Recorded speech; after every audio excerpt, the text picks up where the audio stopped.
Hey, what's going on everybody? Welcome back. I'm getting ready to install a harness bar into my car so I can utilize a harness whenever I go to the track. So I figured I would take you along the install process and show you what I went with. Maybe I'll get my son back here to help me out. So let's check it out. All right, so what I went with is this HPI floor bar. Basically it bolts down using the bolts on the back of your seat, and it allows you to attach the two center belts that come up between your legs and then your two side belts. I don't think that this is going to be intended for shoulder belts for a full 6-point. So I'm in the process of trying to find a bar for my shoulder belts. You probably could use this temporarily. It's just not ideal because there's a specific angle that you're looking for your shoulder belts behind you. You don't want it to come over the seat and then straight down to the floor. They need to be more directly straight out, or maybe at a slight 45-degree angle, something of that nature. But I'm gonna go put this in the car and show you exactly what part of the harness that it's intended to utilize.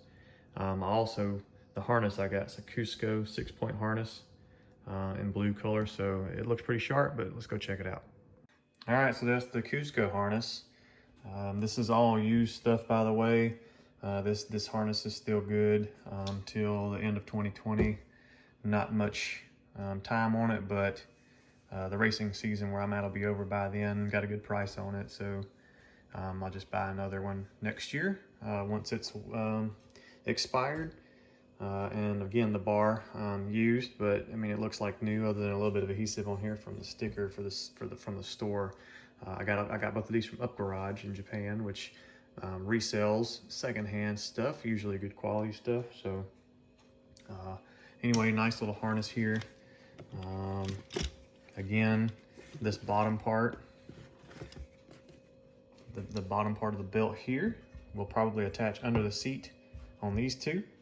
And then the two sides will come around here to these back bolts. Now, like I said, you could probably just run your top harness down to these two temporarily. It's not like, again, it's not the correct way to do it, but could you? Yeah, you could.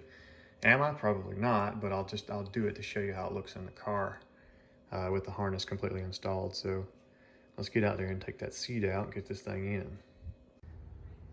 All right, so as you can see, I got a Bride Lomax seat. It is a reclinable seat, but it has the pass-throughs for the top harness, as well as I think you can run the side belts through here, and then the front belts up through the middle of the cushion. To get the seat out, you got 4 bolts. You don't have to take the seat all the way out. You can probably just take out these back 2 bolts and then loosen the front 2 bolts. And it might give you enough room to tip it forward and slide the bar underneath. I'm gonna take them all the way out so I can clean underneath the seat. But I'll go ahead and show you real quick exactly how this bar goes. All right, so what you do basically, like I said, is undo this mounting bolt right down here on the back of the seat, and this one over here.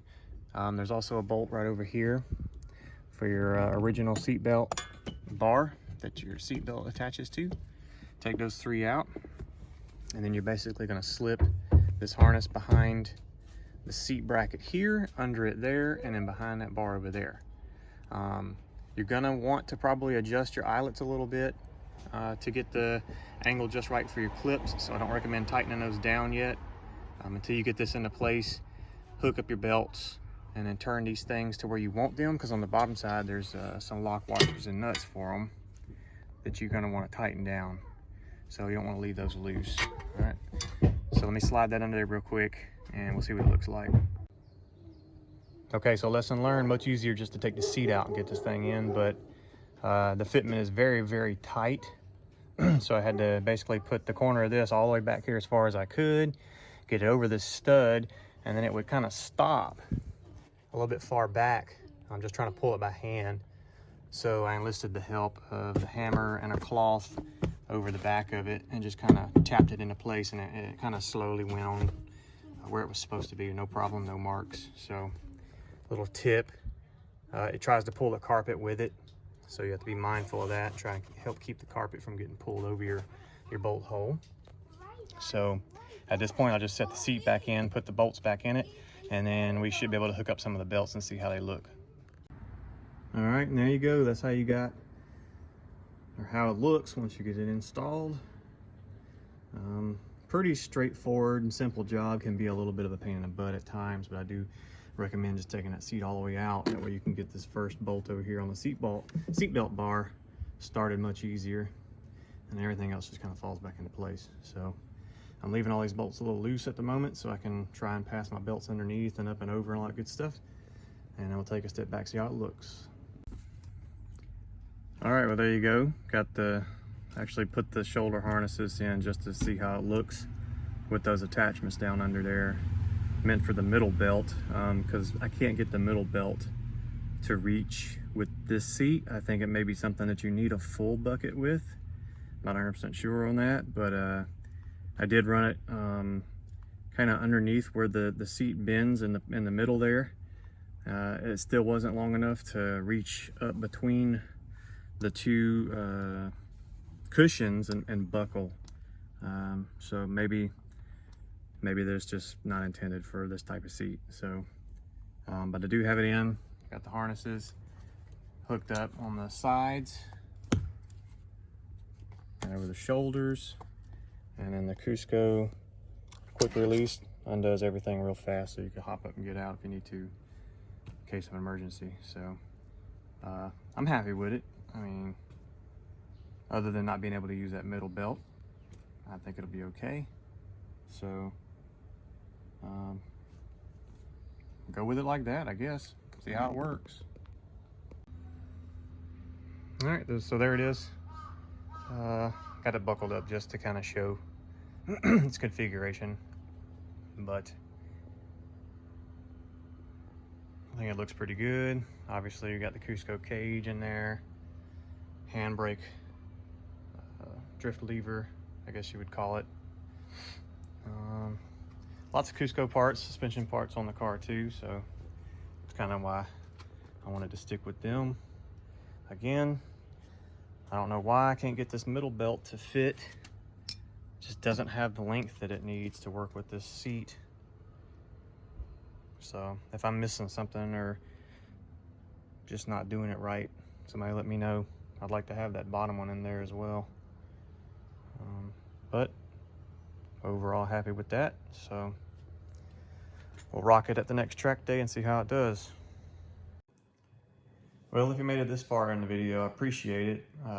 If you liked the video, make sure you hit the like button and subscribe. I plan on making a lot more videos in the future of me doing little upgrades and replacements and things with the car. Again, for those that don't know, I live in northern Japan, so my primary content was going to be with that car. I do also have a Mitsubishi Delica that I may throw a couple of random things in there about.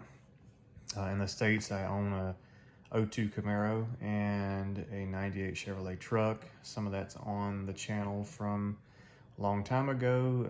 I can add more of those when I do return to the States for people who are more interested in that. But again, if you like the video, hit the like button. Let me know. Again, if you have any comments to make on the install or how I can, get that center belt to work with that seat, please let me know. Or if I put something on wrong, to me, I kind of question the way the side belts come over the seat. That may or may not be correct. So if it's not, let me know. I'll do what I got to do to make it right. But again, thanks for watching, and I'll see you on the next one.